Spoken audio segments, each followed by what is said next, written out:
In May of 2009, someone in Guatemala uploaded an 18-minute-long video to YouTube titled YouTube Murder.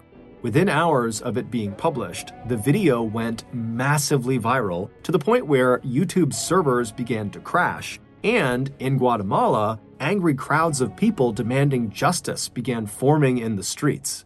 When the president of Guatemala reluctantly authorized an investigation into what this video actually meant, no one was ready for the insane truth it revealed. But before we get into today's story, if you're a fan of the strange, dark, and mysterious delivered in story format, then you've come to the right podcast because that's all we do, and we upload twice a week, once on Monday and once on Thursday.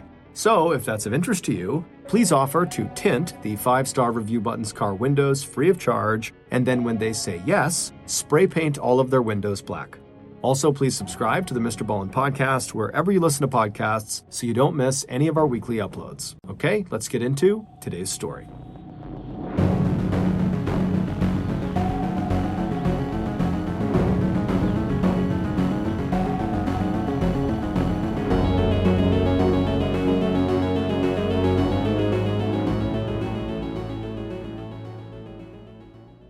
In May of 2009, 48-year-old Rodrigo Rosenberg was at the peak of his career as one of Guatemala's most prominent lawyers. Tall, handsome, and charismatic, Rodrigo had law degrees from both Cambridge University and Harvard University, and he was the co-founder of a very successful corporate law office in Guatemala City, the country's capital.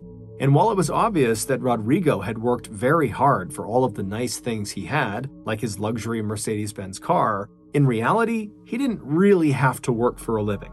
Rodrigo had been born into privilege. There was wealth on both sides of his family. His mother had brought a large inheritance to her marriage, and his father had built a massive business empire that included a chain of movie cinemas. When Rodrigo stepped out of his office building in downtown Guatemala City to meet a client for lunch at one of the upscale restaurants tucked away in the capital's maze of boutiques and little markets, he looked exactly like what he was, a member, like his parents before him, of the Guatemalan oligarchy, a small group of rich, upper-class conservative Guatemalans who had connections and influence in government and business. He always wore a dark, perfectly tailored suit, an immaculate white shirt, and a pale blue tie, an expensive uniform that set off his dark features and the ring of black hair cut short around the crown of his bald head. And when Rodrigo talked to his client in one of those hacienda-style eateries with red clay-tiled roofs and cool stucco interiors that he especially favored, it wouldn't be long before his client, like all of Rodrigo's clients, realized that it wasn't just the money or influence that drove Rodrigo. Like his friends and associates like to say, Rodrigo had a strong sense of purpose as well as ambition, and a very strong sense of right and wrong. He had chosen a career in law because he liked the clarity of the law.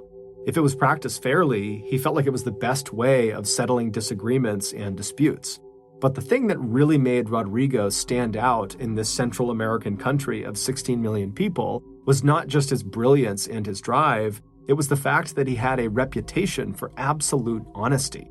Because Guatemala was a country best known in the world for its incredible levels of corruption and violence.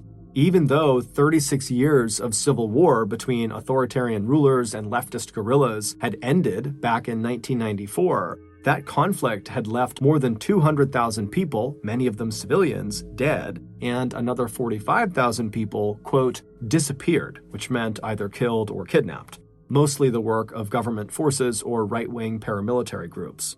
But after the 1994 peace agreement was signed, most of the people in Guatemala who had committed the murders and rapes and other widespread human rights violations that took place during the Civil War were never prosecuted or called to account for their crimes. Instead, in the post-Civil War Guatemala, these should-be war criminals simply turned to new careers, such as participating in organized crime, becoming assassins for hire, or getting in on the very lucrative Central and South American drug trade.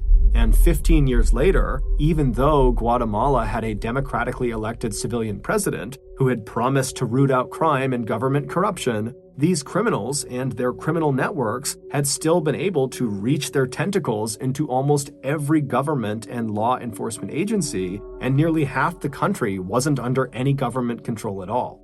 By 2009, Guatemala had the third highest murder rate of any country in the world, averaging more than 123 homicides every week, and 97% of those murders went unsolved. And the few cases that did go to trial often ended with the alleged killers going free after judges or prosecutors or witnesses were bribed, threatened, or even murdered. So in this sea of corruption, where everyone with power seemed to have dirt on their hands, Rodrigo stood out for his willingness to shamelessly call out criminal behavior wherever he saw it. So to anyone who knew Rodrigo, it didn't come as any surprise when he wasn't just horrified when one of his very own clients was assassinated in broad daylight. He was absolutely furious, especially since this particular client, Musa Khalil, had a reputation for being a very ethical businessman who treated his workers fairly. Since arriving in Guatemala from Lebanon when he was just a young man, 76-year-old Musa had worked his way up from poverty to become a successful coffee producer and textile manufacturer. Although Rodrigo was not personally close to Musa, Rodrigo admired and respected the older man because the man refused to steal from the state or make payoffs to get favorable deals on his coffee or manufacturing companies. Musa was a straight shooter, just like Rodrigo. The assassination took place in Guatemala City on April 14, 2009, as Musa and his 37-year-old daughter Marjorie were waiting in their car at a traffic light while on their way to lunch. According to eyewitnesses, a car pulled up quickly behind them, and a man hopped out and approached the front passenger seat of the Khalil's car where Musa was sitting. Musa and his daughter likely assumed that this man just wanted to ask them a question, but as soon as this man reached their car window, he pulled out a 9mm pistol and he fired 9 shots into Musa's head and torso. By the time the police arrived, the gunman had fled the scene on the back of a motorcycle driven by an accomplice, and Musa, along with his daughter, were both dead. It would turn out one of those 9 bullets that were fired at Musa had passed right through his body and struck and killed his daughter. She was not the intended target, she was just collateral damage. On the day of the murders, right after Rodrigo had found out about them, he contacted his 24-year-old son, Eduardo, who was also a lawyer at Rodrigo's law firm, and told him to meet him at the crime scene. When Eduardo arrived, he found his father pacing back and forth in front of the yellow crime scene tape, demanding answers from the police who had converged on the scene along with medical personnel. Turning to his approaching son, Rodrigo swept his arms out to either side in a gesture of helplessness and frustration that took in the whole chaotic scene in front of them. There was also an expression of shock and sadness on his father's face that Eduardo didn't see very often.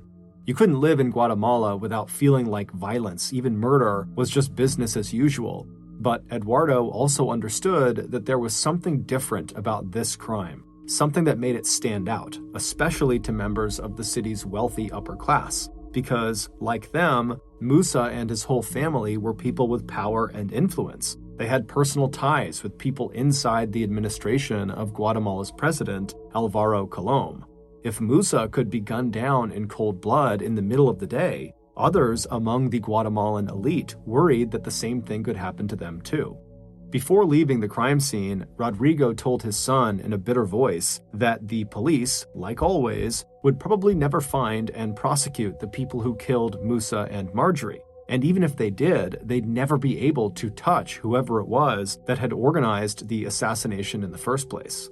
It didn't take long for Rodrigo's prediction to come true. Even though thousands of people turned out for the funeral service of Musa and his daughter, including President Colom's powerful private secretary, police made absolutely no progress on tracking down the killers, and it wasn't long before the murders just seemed like all the others in Guatemala, just numbers on a stat sheet. Except this time, Rodrigo had had enough. Musa had been a good man, and his innocent daughter, Marjorie, had left behind a husband and 2 children. And so if the police were not going to catch their killers, then Rodrigo would. Rodrigo told his son that one way or another, he was going to get to the bottom of this and figure out exactly who did it and why. But almost as soon as he got started asking questions, Rodrigo noticed that even by Guatemalan standards, the police seemed to have gathered virtually no information outside of taking the obligatory statements from witnesses who saw the assassination and asking Musa's family if he had had any business or money troubles. And as Rodrigo began calling some of his contacts within the government about the police investigation, he began to wonder whether there was an active attempt going on inside President Colom's circle of advisors to cover up some connection that the government itself might have to the assassination. So just a few days after Musa's funeral, Rodrigo turned to another one of his clients, a man named Luis Mendizabal, who was also a close friend of Rodrigo's. After calling Luis to arrange a visit, Rodrigo slipped out of his law office and drove to the exclusive men's clothing store that Luis owned in one of the capital's most fashionable districts. But the fitting and sale of handmade suits was just part of the business that Luis operated out of that storefront. To those who knew him well, they knew that Luis's real skill was in the collection of secrets and information. With his flowing white hair and trim mustache and his easy banter about his family and his grandchildren, Luis did not look the part of a spy. But as he measured and cut fabric and chatted with a wealthy clientele that included criminals, businessmen, military, police, and government bureaucrats, Luis gathered huge amounts of insider intel on what was going on in their country. And so if there was anyone who could help Rodrigo find out who killed Musa and Marjorie, it was Luis. Rodrigo's hunch paid off. Before long, Luis had come up with a possible lead in the Musa murder case. A few months before the assassination, at the very beginning of 2009, Musa had been nominated to serve on the board of directors for two institutions that both had ties to something called the Rural Development Bank, or the Ban Rural. The Ban Rural was the major funding source for the president's popular social programs, and these two institutions that had invited Musa to join them were engaged in a power struggle over which one of them would control the bank. But since rumors of sketchy financial dealings were already swirling around Ban Rural, when Musa was offered these two board positions, Rodrigo had actually advised him not to accept either of them. However, Rodrigo had no idea what Musa's final decision had been. Luis suspected that Musa, as he began to do his own research on these two institutions, had uncovered that one or both of them were engaged in financial mismanagement. More conversations with Musa's family seemed to confirm this theory. One of Musa's surviving daughters told Rodrigo that her father had received threatening letters from officials on the two boards, and that Musa had apparently written back to them saying, "You can't tell me what to do, and I will protect myself from my enemies." During the 3 weeks that followed Musa's assassination, Eduardo saw less and less of his father, who was spending more and more of his time on his own private investigation into these murders. It seemed to everyone who knew Rodrigo that his outrage over the murders had turned into an unhealthy obsession. Rodrigo basically stopped going in to the law office or returning calls to his regular clients, and instead just stayed home in his apartment where he lived alone to pore over his notes on the murders. And when Eduardo did meet his father for lunch or for dinner, Rodrigo barely touched his food, and all he wanted to talk about was his theory that Musa had somehow become the target of a conspiracy at the highest levels of government. His father, who had been an avid cyclist, had completely stopped going on his morning bike rides. He'd lost weight, his perfectly tailored suits hung on him just loosely enough that he looked disheveled, and his eyes never stopped moving, constantly checking his phone for calls and messages, and showing no interest at all about how things were going back at the office. Eduardo knew that both his parents were still struggling after having separated the year before. Rodrigo's own father had abandoned his family when Rodrigo was very young, and Rodrigo had never forgiven him, even refusing to accept the inheritance his father had left for him. So after Rodrigo's separation, when his estranged wife moved to neighboring Mexico with their 4 children, Rodrigo was crushed. He felt like he had abandoned his own family. Looking at his father now, Eduardo worried that any progress his father might have made in adjusting to his new situation and moving on with his personal life was now being completely consumed by this private murder investigation. It was obvious to Eduardo that this investigation had become more than just finding the killers. It was about trying to actually stop corruption at the heart of Guatemala's politics. And in early May of that year, Rodrigo suddenly knew, without a doubt, that all that digging and all the documents he was putting together about corruption at Ban Rural, all the names and dates of meetings, the involvement of President Colom and his wife, all of it was finally getting him closer to the people who had murdered his client. For weeks, he'd had the feeling that he was being followed, that everywhere he went outside of his apartment, someone was watching him. But now he had proof, because now Rodrigo, like Musa, had started receiving threats. Except his threats were phone calls, not letters. The first call came on May 5th.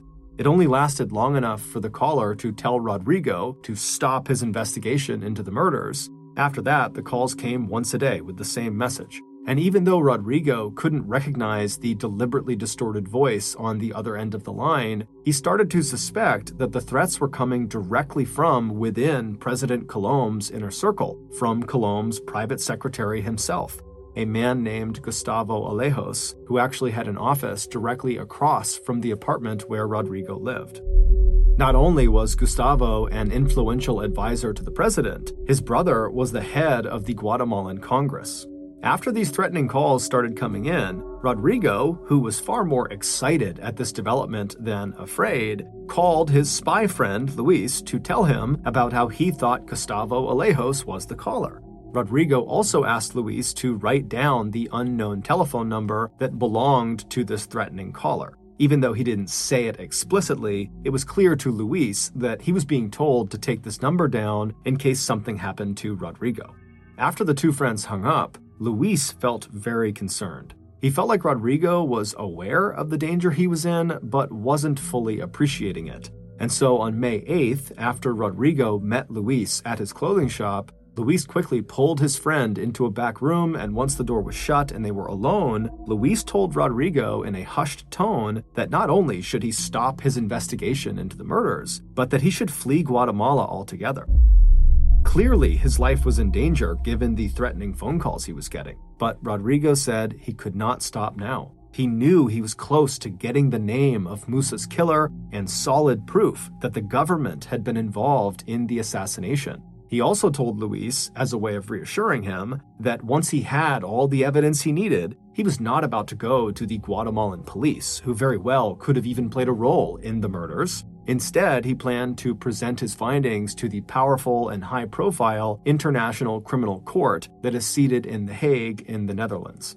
The ICC is known around the world for trying cases that involve genocide, war crimes, crimes against humanity, and aggression, and for trying criminals like the ones in Guatemala who all received immunity from the Guatemalan government at the end of the Guatemalan Civil War. By going directly to The Hague, Rodrigo would finally be taking action against a system of government corruption that had, in the words of one of his friends, been eating at his guts for years. However, before he could go any further with this case, Rodrigo told Luis, as they sat in the back of Luis's shop, that there was one very specific thing that Rodrigo still had to do, and in order to do it, he needed Luis's help. It was a favor, and it was an insurance policy that no matter what happened in any court of law, the information that Rodrigo had uncovered was guaranteed to become public knowledge. Reluctantly, Luis agreed, and after discussing the details, they arranged to meet again the next day. As Rodrigo left the store, Luis had a bad feeling. He was certain that whatever the outcome of Rodrigo's plan, it was sure to bring a lot of pain to his family and to his friends. 2 days later, on Sunday, May 10th, at 8 o'clock in the morning, Rodrigo stepped into one of the bedrooms of his trendy luxury apartment in the Zona 1 neighborhood of Guatemala City. Glancing out the window, he could see the faint outlines of the mountains that ringed the capital. But his mind was on other things. Luis had been as good as his word and had helped Rodrigo put together the final pieces of the case that he had been building one fact at a time against the Guatemalan government. His bodyguard, who also served as his driver, had also been willing to help, running a couple of errands the week before that Rodrigo had not been able to see to himself, including taking Rodrigo's bike in for a tune-up. It had been more than a month since Rodrigo had done any serious cycling, but the night before, he'd made up his mind that this morning he was going to go out and go for a ride, even if it was just a short one. He was lucky with the day's weather. May was one of Guatemala's rainiest months, but that morning was dry and the sun was breaking through the clouds. Rodrigo pulled on his navy blue bike shorts and blue short-sleeved top and laced up his white sneakers. Leaving his bedroom, he checked the gold watch on his left wrist and then walked toward the front door, pausing long enough to grab the red and white mountain bike that was leaning against the wall in the front hallway. He wheeled his bike to the elevator, and a minute later, he was pushing the bike out of the apartment complex onto the sidewalk that led to the main street that ran left to right in front of the building. Once Rodrigo made it to the edge of this main road, he looked both ways along the road to see if any cars were coming, and as he did that, the sun broke through and suddenly lit up the grass and trees along either side of the street. Just before getting on his bike, Rodrigo checked to make sure his iPod was queued up to his favorite band, Santana. He hit play, and then he pushed his bike off the curb into the road. He turned right, then hopped on his bike and began pedaling down the street. After only a few hundred yards, Rodrigo turned right again off of the main road onto a service road. The sun reflected off the windows of a brown and white high-rise apartment just ahead of him on the left. Minutes later, Rodrigo noticed a man running across the street in front of him from the left to the right, and at first, Rodrigo thought it was a jogger. But then he noticed this man was wearing jeans and a dark jacket with a high collar. The running man, after he crossed the street and was on the right side, he slowed and then looked intently at Rodrigo. And for a second, their eyes met. And then this man with the jeans and the jacket began running at full speed towards Rodrigo. Before Rodrigo could do anything except make a final erratic swerve to the right that took his bike right to the edge of the curb, the man had closed the distance between them, reached into the waistband of his jeans, and pulled out a gun. Rodrigo felt the thud of the first 3 bullets and heard the loud crack of each shot. His bike clattered to the pavement as he fell backward over the curb until he was half laying in the grassy median. By the time the second 2 bullets shattered Rodrigo's jaw and forehead, Rodrigo was dead. A few seconds later, nearby residents heard the sound of a car gunning its engine and roaring off into the distance.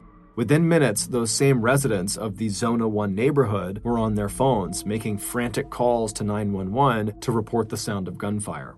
Police were on the scene almost immediately.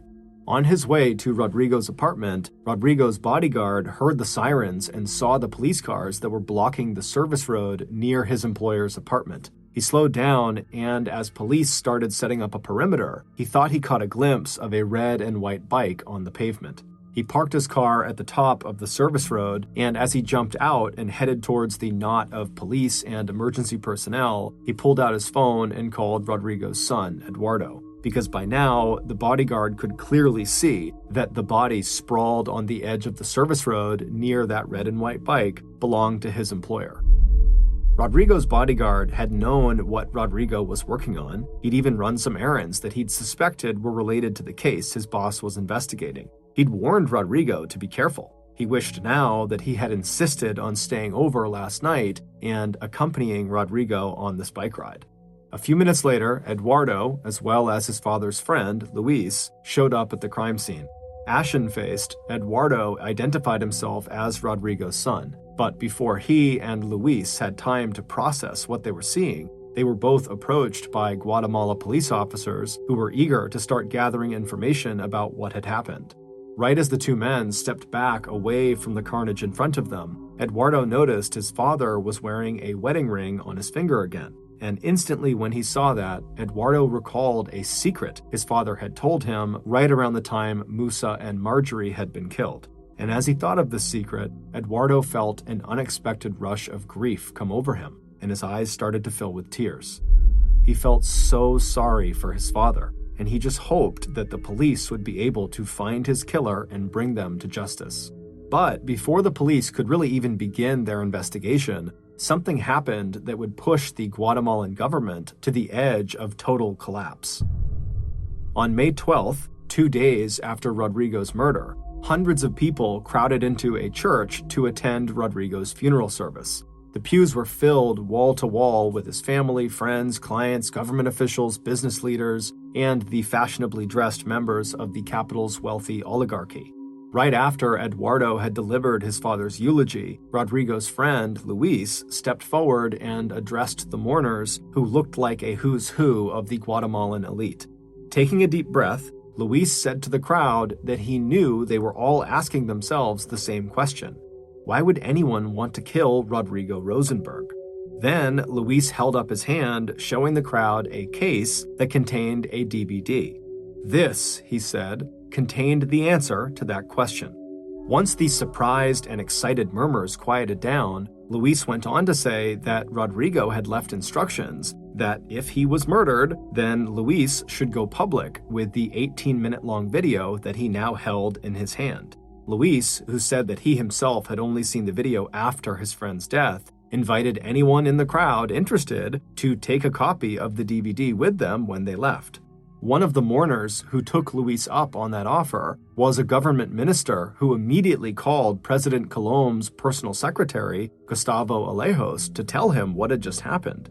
A few minutes later, the minister slipped out of the church and drove straight to the National Palace in the center of Guatemala City, where President Colom lived with his wife. As President Colom, along with his vice president and closest advisors, gathered in the president's office, an aide slipped the disc into the president's computer and then hit play. A second later, they were all staring at an image of Rodrigo sitting alone behind a table with a blue screen behind him. He was wearing his usual navy blue suit, pressed white shirt, light blue tie, and wedding ring. In front of him was a microphone.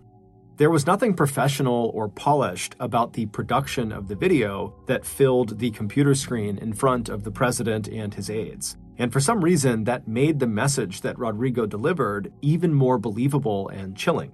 After stating his name for the record, Rodrigo wasted no time dropping the bombshell that would soon be heard all over the world, as the 18-minute-long video was uploaded to YouTube, where it would go viral under the simple title, YouTube Murder. On the video, Rodrigo very calmly states, "If you are seeing or hearing this message, it means that I've been murdered by President Alvaro Colom with the help of his personal secretary, Gustavo Alejos." Rodrigo would also blame the president, his wife, and Gustavo Alejos for the assassination of Musa Khalil and his daughter. Rodrigo stated that they were killed because Musa's involvement with the Rural Development Bank, Ban Rural, had put him in a position to reveal the president and first lady's abuse and misappropriation of Ban Rural funds. Rodrigo said the president's motive for killing him, Rodrigo, was because Rodrigo had direct knowledge of the conspiracy to kill Musa, and that Rodrigo also had proof that the president and first lady were using Ban Rural to embezzle and launder millions of dollars. Rodrigo warned Guatemalans against believing the smear campaign and cover-ups that would greet these accusations, ending with a plea to all Guatemalans that it was time for massive government reform. And the first step was to get rid of President Colom and replace him with the vice president, who was not a thief or assassin, and whose duty it would be to bring the rule of law back to Guatemala. Rodrigo's video would have a massive ripple effect. Within hours of its upload to YouTube, Guatemala was plunged into a sudden and totally unexpected political crisis. The people of Guatemala, for the most part, believed what Rodrigo was saying. Even some of the president's own advisors wondered if the accusations were true. The president's initial reaction was not to respond to the accusations himself, but rather to send two of his aides out to publicly dismiss the video as a fake. However, this would have the opposite effect. And so that night, under lots of mounting pressure, President Colom went on national TV to deny the accusations himself. However, he looked more scared and nervous than convincing. Meanwhile, so many people from all over the world were watching this video that YouTube servers started to crash, and protesters wearing white shirts to symbolize their demand for a clean government started to flood the streets of Guatemala's capital city. Alvaro Colom knew before the end of that Tuesday, May 12th, that his presidency was hanging on by just a thread. So when protesters and the Guatemalan elite demanded that a United Nations-backed agency, rather than the Guatemalan police, handle the investigation into Rodrigo's death, the president knew he had to agree. By the next morning, May 13th, the whole investigation was in the hands of an international commission called the CICIG. This organization had been created by the United Nations in 2007 to investigate specific cases of systemic violence and corruption. And under the direction of Spanish Judge Carlos Castrosana, who took up residence in Guatemala City, an international group of investigators did what Guatemalan police either couldn't do or wouldn't do. They began relentlessly drilling down into who was behind the assassination of Rodrigo Rosenberg. The first break in the case happened almost immediately. Whoever had organized the hit on Rodrigo had chosen one of the most heavily videotaped neighborhoods in Guatemala. While investigators couldn't find a reliable eyewitness to the crime, footage gathered from dozens of security cameras near Rodrigo's apartment had captured almost the entire assassination on camera. Almost immediately after getting onto his bicycle at 8:05 a.m., Rodrigo was followed by a black late-model Mazda. Security cameras also caught clear enough images of that black getaway car that investigators were eventually able to track down the car and then its owner. And when they examined the car owner's phone records and location data, investigators were able to place him and several calls he made on the day of the murder at or near the crime scene. Investigators immediately set up a wiretap operation on the car owner, and for the next 4 months, they listened in on his conversations, and quickly, they discovered that he was part of a criminal gang made up of 10 men, most of them former national police officers. Meanwhile, using the CICIG powers, Judge Castrosana started identifying and arresting corrupt members of the Guatemalan government, and as Rodrigo had predicted in his 18-minute video, investigators were up against a disinformation campaign organized by the president or his top advisors aimed at interfering with the investigation and smearing the vice president, the man Rodrigo had tapped as Colom's successor. But it wasn't until September, 4 months after Rodrigo was killed, that Judge Castrosana got the breakthrough he was looking for. After a massive raid on 10 different locations throughout Guatemala, investigators arrested all 10 members of the criminal gang whose phones investigators had been tapping.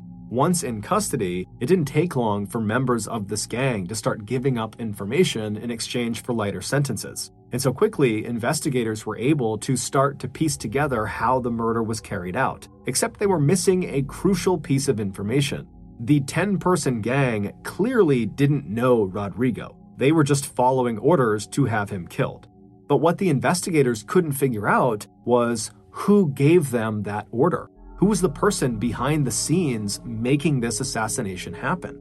Judge Castrosana and his team believed this person was an inside man, someone who had been close enough to Rodrigo, who had not ridden his bike in over a month, to know that Rodrigo had chosen that morning to go for a bike ride down that service road.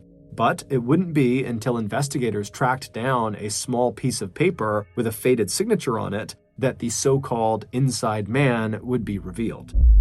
Based on all the information investigators found, this is a reconstruction of what really happened to Rodrigo Rosenberg. On Friday, May 1st, 16 days after the murder of Musa and his daughter Marjorie, and 9 days before Rodrigo's murder, the inside man, who would mastermind Rodrigo's assassination, contacted one of his most trusted lieutenants. He told him to go buy 2 prepaid mobile phones, he told the man to pay cash, and warned him not to sign his name on any paperwork or sales receipt. The lieutenant did as he was told and dropped both phones along with the sales receipt off at the office of the inside man. By this point, the inside man had already arranged the hit on Rodrigo. He had reached out to 2 men who were actually close friends and relatives of Rodrigo, 2 powerful brothers who owned one of the biggest pharmaceutical companies in Guatemala. The inside man had told them that he needed their help arranging a hit on a man he described as a, quote, extortionist.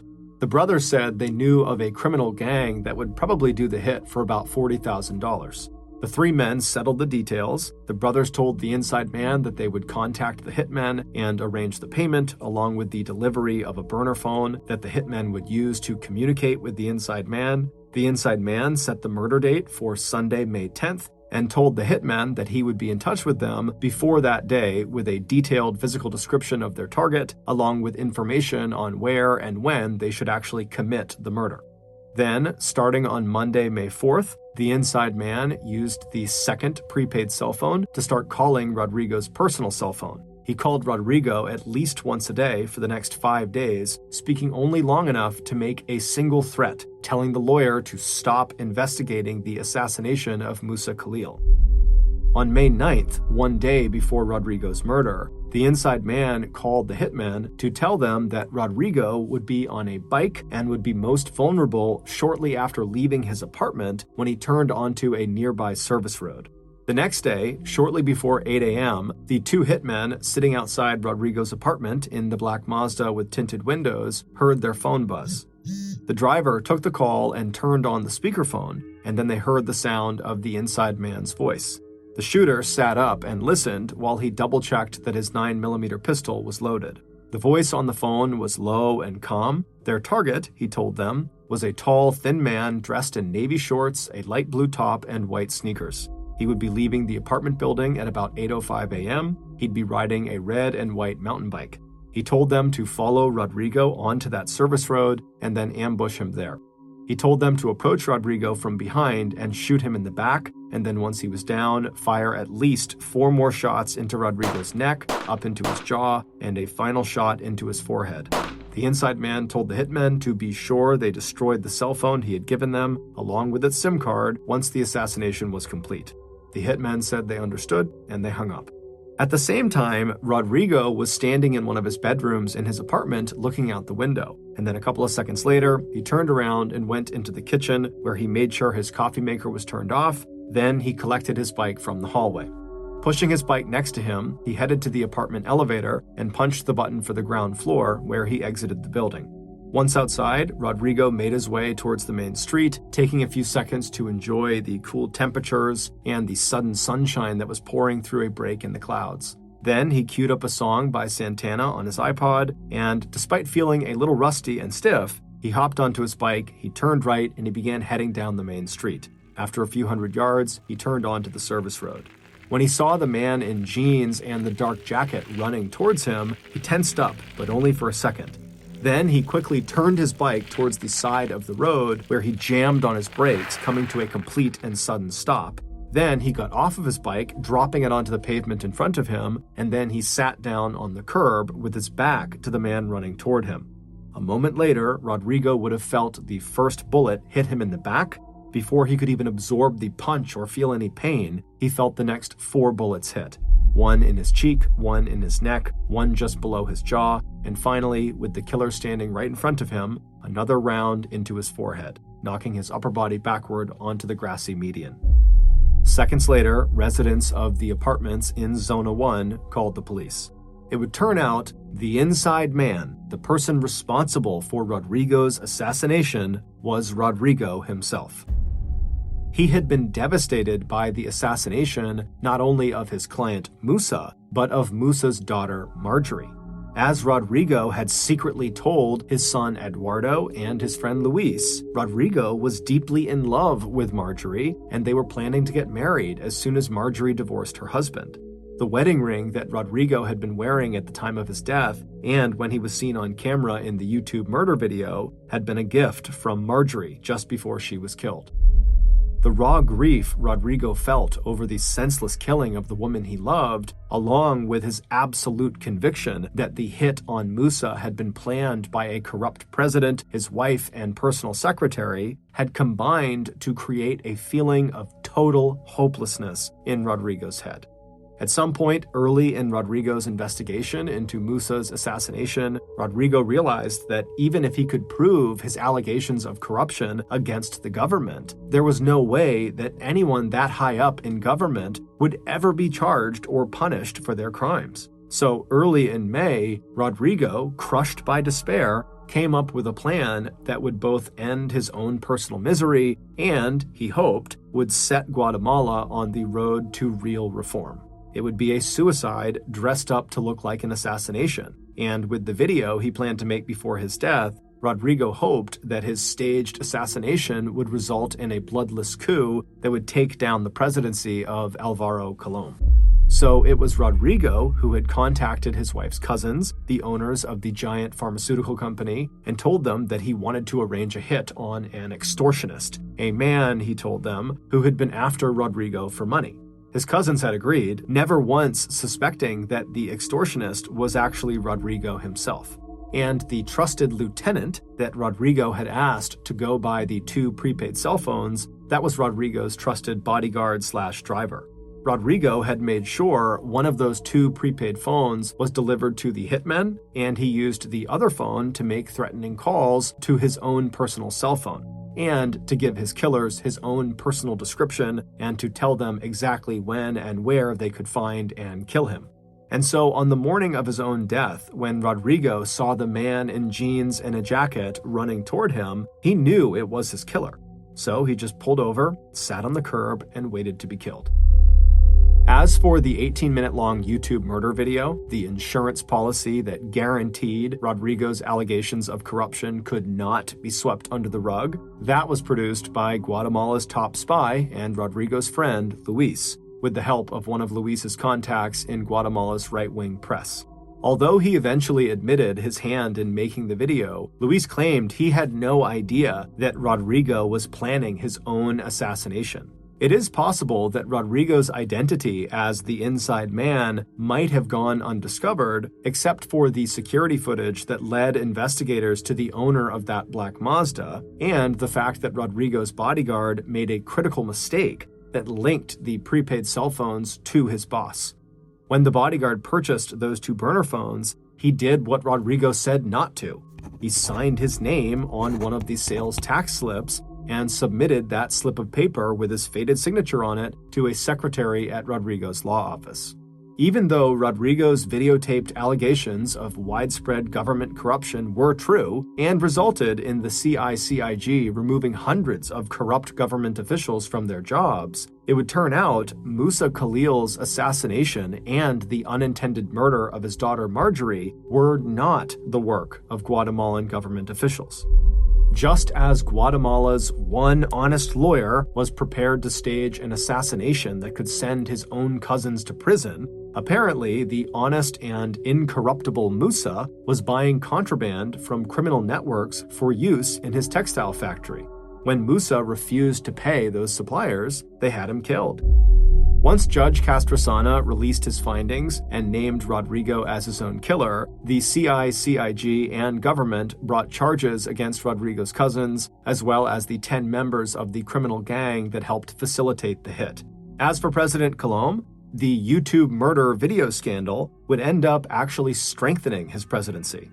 His decision to turn over the investigation into Rodrigo's death to a third party, the CICIG, and wait for their report, gave him the public appearance of being a calm and confident leader. Thank you for listening to the MrBallen podcast. If you got something out of this episode and you haven't done this already, please offer to tint the 5-star review button's car windows free of charge, and then when they say yes, spray paint all of their windows black.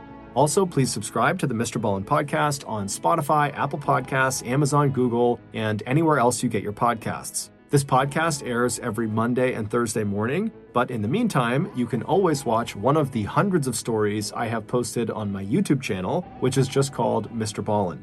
If you want to get in touch with me, please follow me on any major social media platform and then send me a direct message. My username is just @MrBallen, and I really do read the majority of my DMs. Lastly, we have some really cool merchandise, so head on over to shopmrballen.com to have a look. So that's going to do it. I really appreciate your support. Until next time, see ya.